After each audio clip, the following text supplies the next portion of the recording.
Rocky Mountain here with a finished object pattern review. This is the Garter snake cowl, and I am not going to attempt to say the designer's name because I do not want to butcher it, but it is right there. This pattern is super easy to knit and great for those who want to learn how to do brioche. It is start on the bottom, you cast on. And the one thing I do wish, I used a long tail cast on, and I wish I had used a stretchier cast on. It's pretty tight. And then you add the second color, you brioche up, and then you start alternating brioche with some garter stitch until you have just all garter stitch. And then I use Jenny Stretchy Bind Off on the top. So it is delightfully stretchy. I used 2 skeins of fingering weight yarn.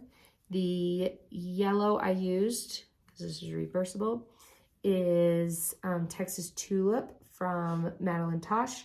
And the purple is Haunted from Running on Yarn. Oh, I'm getting stuck on my hair thing. So this pattern drapes beautifully, and depending on your color choices, would be great for men or women, depending on how you want it to look. I did make mine, I did not do as much garter stitching as she has suggested, a fairly short neck, and I didn't want it to feel too bulky.